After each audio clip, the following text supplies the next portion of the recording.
aquilo que Deus pensa a partir da sua própria essência revelada em nós. Você pode pegar, por exemplo, o Salmo 19, do verso 1 ao verso 7, a revelação natural.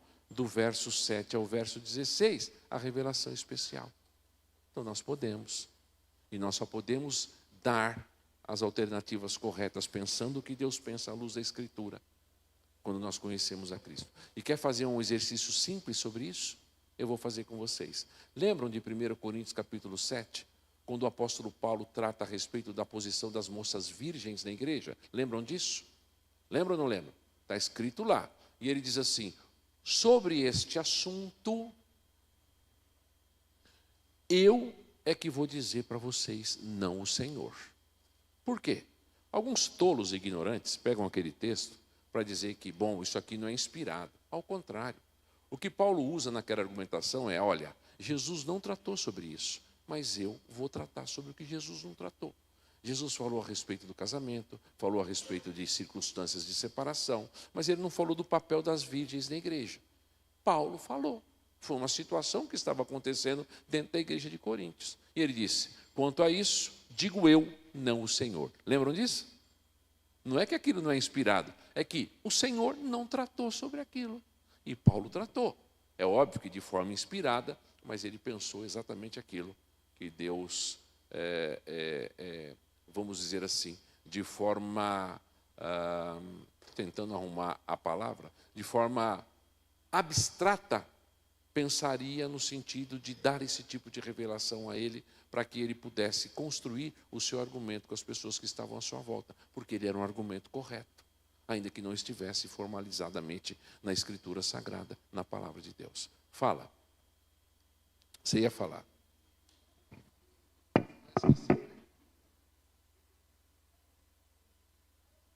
Você está igual eu.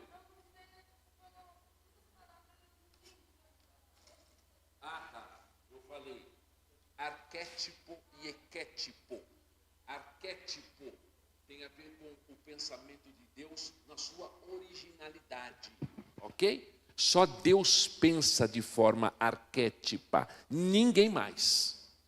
Nós pensamos de forma equétipa, tá? Nós pensamos segundo a revelação de Deus, tá bom? Deu para entender isso ou não? Então, é muito importante a gente entender a teologia sobrenatural. Por quê? Porque ela expressa as coisas dentro da perspectiva correta da sua própria estrutura bíblica. Há uma tríplice escola da natureza, da graça e da glória.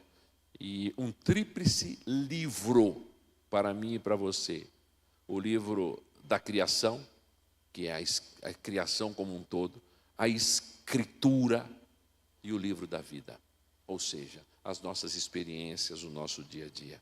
Então, a teologia também se divide em 3 partes, de forma natural, de forma sobrenatural e de forma beatífica, que tem a ver especificamente com a luz da glória de Deus mostrada na nossa vida a partir do conhecimento que nós temos sobre quem Cristo é. Então, vocês entendam um pouco do que eu estou dizendo, porque a primeira turma que aprendeu isso comigo, isso que eu estou dizendo para eles, eles não aprenderam. Tá? Eles não foram nesse caminho. Eu não usei esses tipos de argumentação que eu estou usando com vocês aqui para falar para eles na primeira aula que eu tive com eles. Eu vou mandar um material para vocês depois, tá? Eu vou mandar sim. Alguma pergunta? Então, Deus deu ao homem um conhecimento dele, tanto inato. O que é um conhecimento inato? Aquele que você nasce com ele. Nós nascemos com um monte de conhecimento inato, um monte. Ninguém nasce tábula rasa. Esse pensamento danoso, pensamento pelagiano, que na verdade montou em Aristóteles, que passou em Tomás de Aquino e que diz que o meio influencia o homem e limita ou define os princípios de vida humana. Existem influências, mas isso é marxismo, isso é pensamento comunista.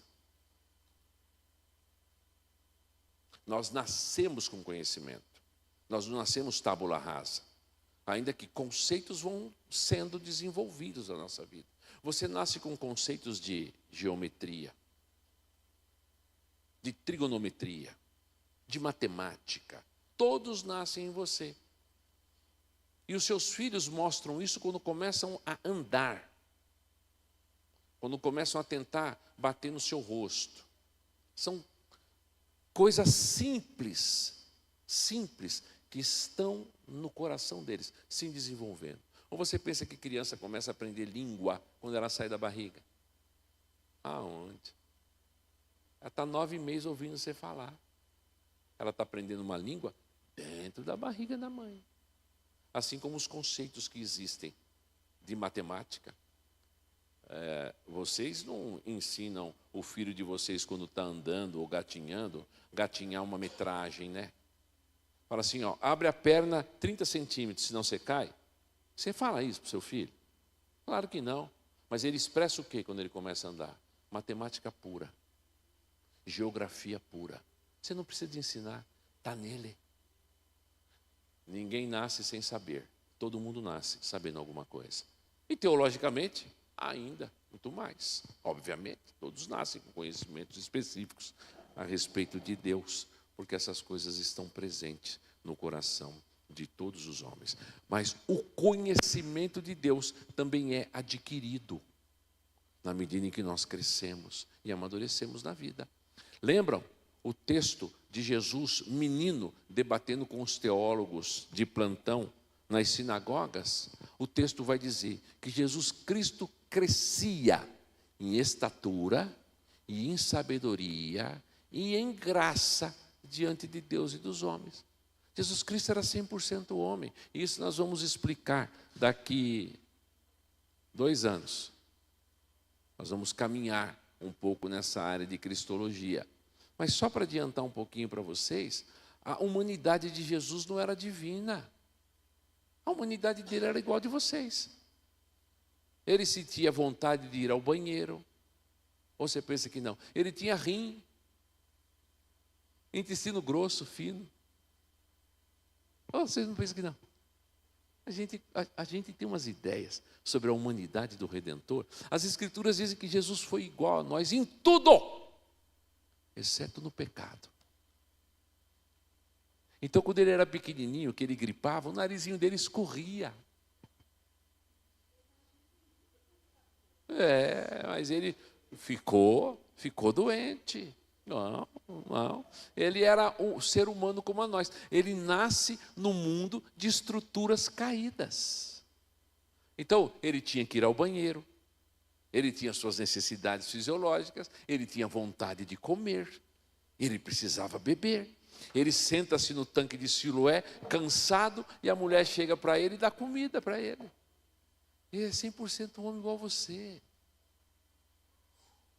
Ele não era diferente de nós na humanidade.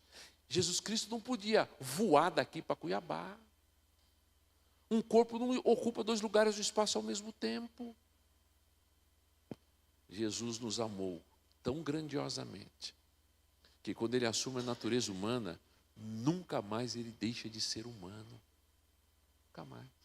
Então, quando ele foi assunto aos céus, ainda que ele quebre a lei da gravidade, e nós vamos quebrar, essa nós vamos quebrar também. Pedro quebrou. Pedro quebrou a lei da gravidade. O apóstolo João foi levado ao 3º céu. Vamos aprender a pensar. Então, eu não tenho condições de ensinar teologia para vocês em 2 dias. Eu vou dar alguns caminhozinhos pequenos, para quando vocês forem ler a Bíblia, vocês lerem de outra forma, com outros óculos. Esse vai ser o meu desafio. Mas Elias, Enoque, Elias muito mais, né? Porque depois Moisés apareceu junto com ele.